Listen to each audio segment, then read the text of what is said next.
Greetings, this is Ty Brown, and welcome to the One Question Leadership Podcast, where we highlight executive leadership in college athletics.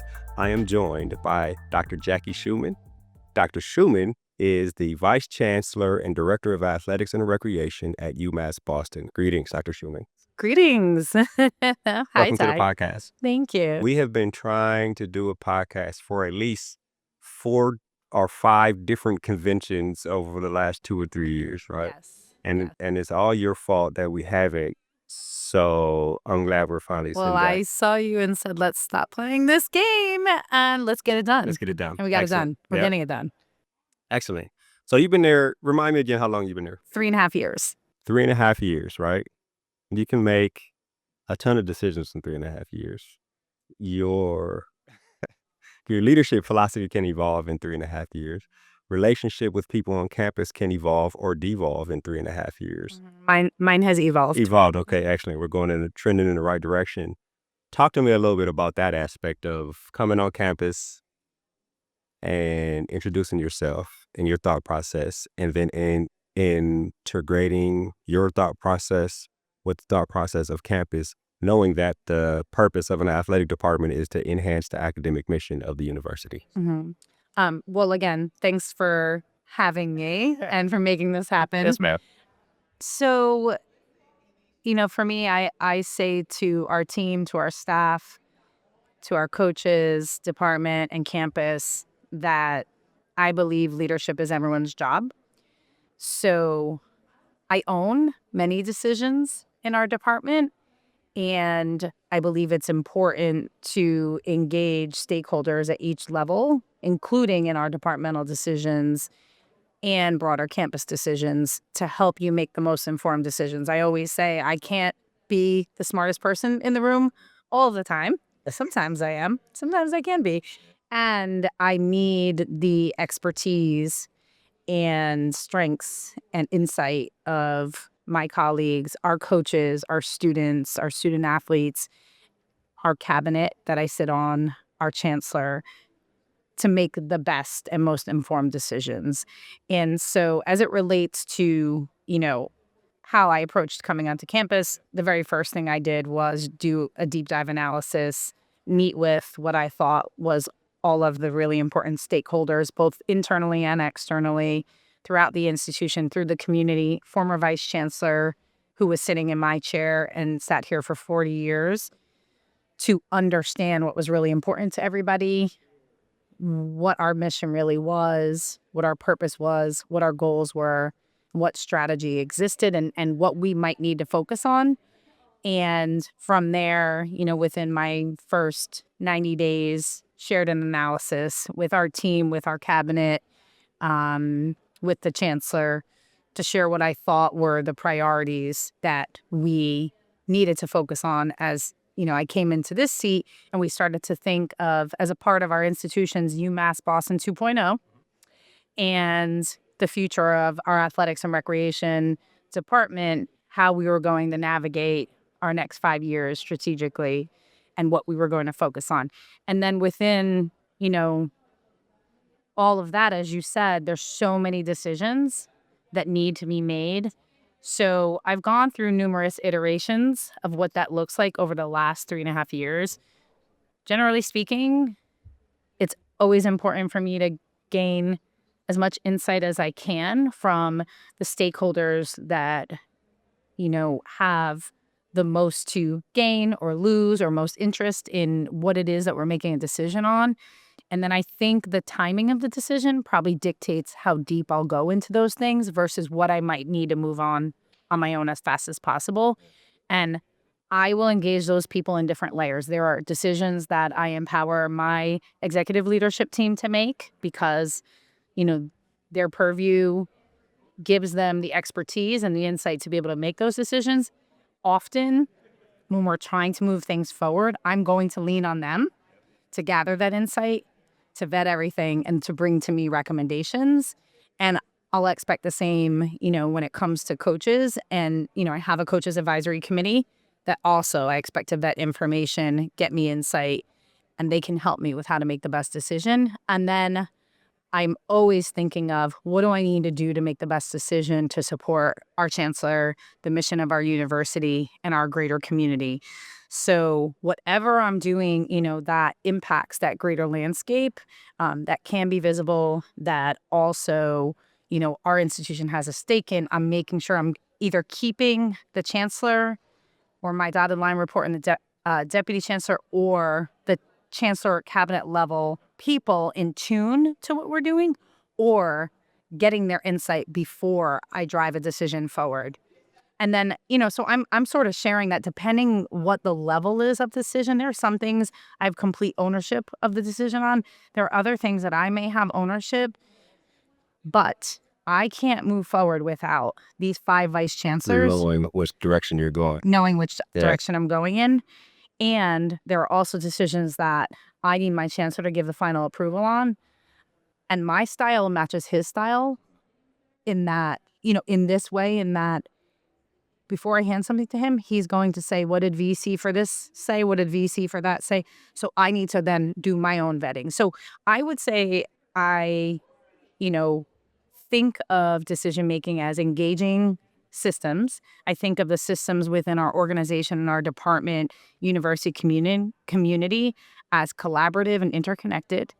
I think that decisions are enhanced when you ensure that you have as much insight as possible and at times as much buy-in as possible. Sometimes you can't get that based on how quickly you need to move. But I believe, the more you can actually get the best intel insight and ensure that the people who will have a reaction, could have a reaction, have a care, are briefed and ready to go when you make that decision, you're probably going to have the best possible decision. And, or when you make the decision, you have all legs to stand on because it's solid. It includes the insight you need.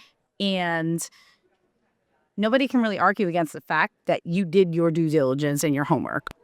How fast, this question is developing in my head, and I think if I ask it, you'll probably know what I mean, right? How fast, when something comes on your desk, do you determine what level of priority and who needs to be involved in the decision? So I think if something is a risk to health and safety of student athletes, staff, team, people on the campus, like those are emergency situations. Something that's an emergency requires immediate action. So for example, I got information last year about one of our student athletes that had suicide ideation that was at, an immediate risk from everything I heard, and immediately took action and engaged whoever I needed to engage to move. Okay. So that's an example of, getting the information. And if I determine it's an emergency, we're moving. If I'm at a hockey game and, we're at the match and someone cracks their head on the ice and their blood is shooting out and they're screaming, we know that's an emergency. Or someone has a seizure in a game, but all these things are speaking to the health and safety risks of student athletes, students, etc. Anything health and safety related or risk related is immediate. And, at this point, I know who needs to be pulled in. And there are probably policies in place. And there's policies in place. I know who to go to. I know how to act. Or the person next to me knows how to on something, et cetera. Or who to call to say, you're the one who knows what to do right now. Please guide me. Yeah. Yep. So I think risk is the number one. Risk is you move and you move immediately. Sometimes timelines dictate how quickly I need to move. Like something comes across my desk, the timeline is now. And then we have to take more immediate action. Visibility also can be something that requires immediate action, reaction, and then honestly, sometimes political landscape. And political landscape can be something politically within the community. It can be something broader politics that's happening in the environment. Obviously, we're all seeing what's going on in the Los Angeles area, right? That's obviously risk. And, it's an emergency. But then, if we look at even some of the things that happened in the, last year in universities, and there's so many things tied to political landscape and global wars and issues that have created urgency and emergency. And so those are things we may have to respond quickly to. some decisions come across your desk and, Ty Brown walks in my office and it's an emergency to him. Yes. And I take the information in, and if I am, unsure, even though I don't think it's an emergency, I will ask more questions. When do you need this by? Who needs this? Who's asking? So sometimes it requires, asking the questions to understand the urgency. And then sometimes it's just knowing that, like, there are these other 5 things that are much more urgent than this. And I know this can wait despite the urgency and emergency from the other person. Yeah, interesting. We could get to a point to where everything is emergency, everything is immediate, and then there are things piling up. Well, that's where I think you have to use your greater team. My cabinet is phenomenal in terms of, I have a greater team within my department, so I don't have to do all these things, right? So there are other people to hand it to say, please work on this now, and we need it immediately. My cabinet is phenomenal in that some of them are going to be the ones that are going to take on A, B, C, or D decision.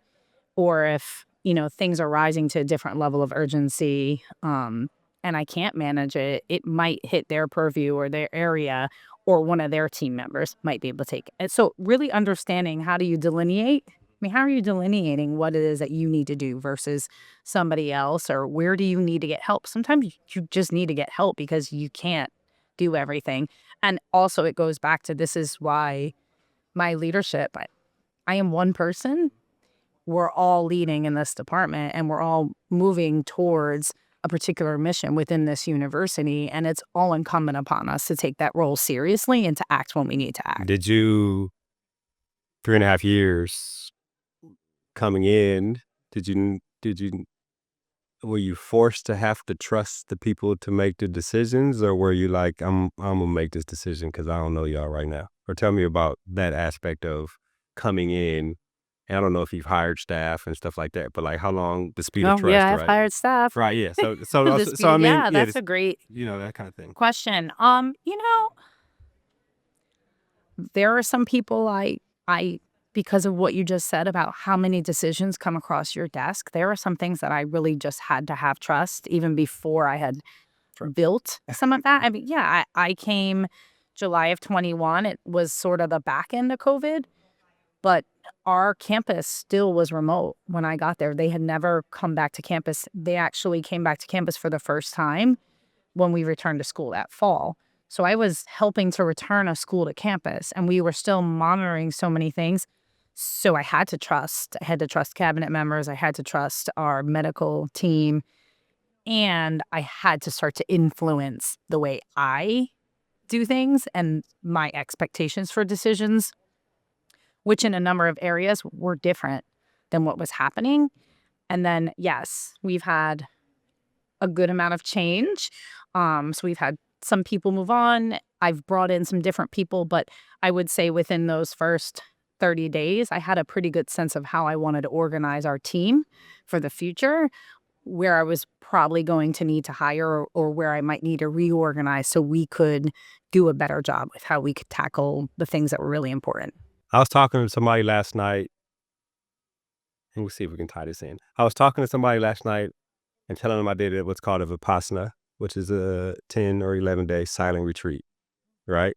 It's like a reset. Silent? It's silent. Full silence? Full silence. You're not talking the whole time, right? And you talk for a living. I do talk for a living, right? So the question I have is, you come in a pandemic, hit the ground running, you got to bring people on campus, all these things, right? And you got to delegate decisions because I got to trust you because we're moving fast. Is there ever a point to reset in a department? Okay, now let's slow down and think about who we are, our processes and methods, or how we're going to do these things. Or does the train just keep going and I think from my standpoint, there absolutely is that point, and you have to have that point, because what I saw when I first came here, I think my intuitions were right. I think I organized us in a way where we could be really successful. I think we're seeing some results from that. And then along the way, you get new team members, priorities shift, the world changes rapidly. Our landscape in college athletics is changing rapidly, and you have to be able to take the time to reassess and say, are we organized the way we need to be organized, or are we doing things the way we need to do them? So I actually every spring I do an executive leadership retreat where we go offsite. There's some, nice downtime where we get to spend some time, but also we do a lot of work. And some of what we do is assess where things are. And actually, last summer, we did a couple of these sort of offsites where we dug in on some things. And one of the things we actually spent a lot of time on is meetings. All these different pockets of meetings. What's the purpose of them? Are they actually meeting the need that we have? We have a strategic plan. We want to report on the outcomes from our strategic plan. Are we set up to be able to report the way we need to report? And so there's a lot of meetings that we kept, but we restructured the purpose. We restructured who went to the meeting. And then there are a number of items we did away with and we reorganized because we said this isn't working, or this doesn't serve our purpose anymore, or this isn't the right group to talk about this topic. So let's move it. So I think it's really important to reassess. I think if you just keep moving, like that doesn't even match the world we live in. Yeah. So, and my personnel has changed. More than half of my personnel is different. So we have different people with So you different have to do it. strengths. You got to do it. Yeah. I asked a couple questions and we'll wrap. The first one, you mentioned UMass Boston 2.0. Was that like the strategic plan for the university, or what is that? Yes. So the university, at the same time that we were building our strategic plan, our university was building a 10-year strategic plan and then a campus master plan as well. And so our chancellor came in the year before me, and he's done a lot to shift the university in sort of the next level of positive transition. And there's been a ton of really positive change and momentum within that. And he has started to name this UMass Boston 2.0. And people have really taken to that because it really does feel like a very different campus. It feels like there's different aspiration and ability and opportunity. And he's a phenomenal leader, and he's definitely leading us in that way. I mean, he is a part of leading a team. UMass Boston is leading around the world on how to tackle the issues with climate change and going all over the world to these different pockets, bringing together government officials and university leaders and scientists, et cetera, et cetera. And the UMass Boston today, the 2.0, is leading the way to do something like that that is pertinent for what our strategic plan at UMass Boston is called as For the Times. And so it really fits well. The UMass Boston 2.0 is the UMass Boston that is for the times that we live in today, including all that's great and tumultuous and scary and really paramount to how we advance higher education in our society and use higher education to continue to be as powerful as it should be in advancing societies and community and thought and people. Is the athletics department mentioned Yes. in the university strategic plan? Yes. So within the 5 strategic priorities of the university strategic plan, many of those are priorities that we also have a stake in and align with. I don't know how else to say that. We were a part of developing the strategic plan. And that is why, actually, as I came in, I think it's funny. I said, I'll do my strategic plan in year 2. And my deputy chancellor said, we're doing the campus one right now. You should do it in year 1 and go ahead and get started right away. And I remember thinking, okay, I don't know if I'm ready for this. And let's go. This is an opportunity, right? Yep. If you do it at the same time, the things that show up in our strategic plan in athletics and recreation align with the campus. And so we're all executing together. The only difference with our strategic plan is it's 5 years.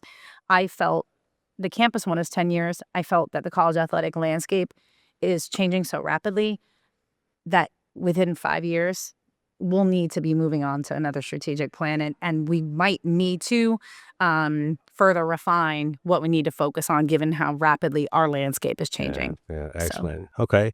Last question. It's called the One Question Leadership Podcast.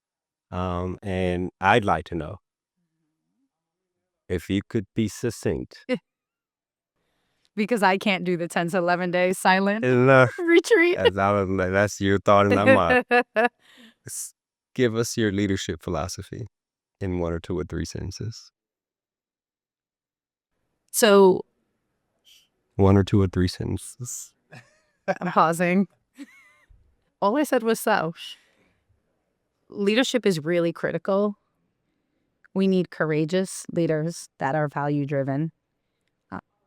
And if you're sitting in a position where you have a platform and ability to lead, we need you to learn how to lead and how to lead through your values and to have the courage to be able to stand up on behalf of those values, because we don't have enough leaders in our society. And so my philosophy is we really all do have the ability to lead. We need leaders that have the courage to do it. To do it, yeah. Courageous leadership, right? Yes. Well, Jackie, this has been an excellent conversation. I really appreciate you joining us here on the One Question Leadership Podcast. Thank you. I appreciate you having me. And finally, we have achieved our goal. We have achieved. And it really was my fault, not yours. Probably mine as well. That's hilarious. That was Dr. Jackie Schuman. She is the Vice Chancellor and Director of Athletics and Recreation at UMass Boston. And of course, I am Ty Brown with One Question. And keep in mind, the role of a leader is to create and maintain an environment that people want to be a part of. And as always, be better tomorrow than you are today.